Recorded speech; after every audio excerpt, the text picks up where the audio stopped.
Good morning. இன்னைக்கு நம்ம வீடியோவில் ஹேண்ட் ரைட்டிங் வந்து ஒரு பேராகிராஃபாக எப்படி எழுதலாம் அப்படிங்கிறத நம்ம பார்க்கலாம். இவ்வளோ நாள் ஆல்ஃபபெட்ஸ் எப்படி எழுதலாம்னு பார்த்துட்டோம் இல்லையா.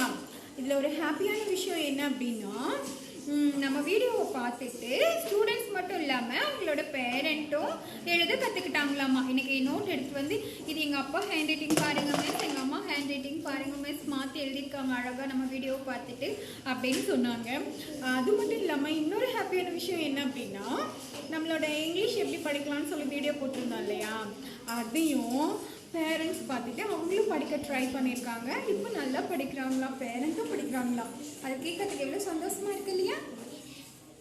ஹாய் சில்ட்ரன், இப்போ பார்த்தீங்கன்னா நம்ம ஆல்ஃபபெட்ஸ் ரைட் பண்ண கற்றுக்கிட்டதுக்கப்புறம் இப்படி பேராகிராஃபாக எழுத ட்ரை பண்ணியிருக்கோம். சரியா? எல்லா லெட்டர்ஸும் டிஃப்ரெண்ட்டாக எழுதியிருக்கோமா. மேலே போகிற லெட்டர் மேலே, கீழே போகிற லெட்டர் கீழே, சேம் சைஸில் இருக்க வேண்டிய லெட்டர்ஸ் எல்லாமே சேம் சைஸில் எழுதியிருக்கோம். இதே மாதிரி டெய்லியும் நீங்கள் ஒரு 5 லைன்ஸ் சும்மா எழுதி ட்ரை பண்ணுங்கள். அதே மாதிரி இதில் கவனிக்க வேண்டியது என்ன அப்படின்னா, ஒரு வார்த்தைக்கும் இன்னொரு வார்த்தைக்கும் நடுவில் போதுமான அளவு கேப் இருக்கணும். கேப் விட்டுருக்கணா மிஸ், பார்த்தீங்களா? அதே மாதிரி லெட்டர்ஸு சேம் சைஸாக இருக்க வேண்டியது சேம் சைஸில் இருக்கணும். மேலே போகிற லெட்டர் டி எல்லாம் ஹெச்சை விட கொஞ்சம் ஹைட் கம்மியாக இருக்கணும். நல்லா நோட் பண்ணி பார்த்தீங்கன்னா புக்கில் எங்கே வேணால் பிரிண்டட் லெட்டர்ஸில் டீயை விட ஹெச் லைட்டாக கொஞ்சம் ஹைட் அதிகமாக இருக்கும். டீயும் ஹெச்சும் ஈக்குவலாக போடக்கூடாது.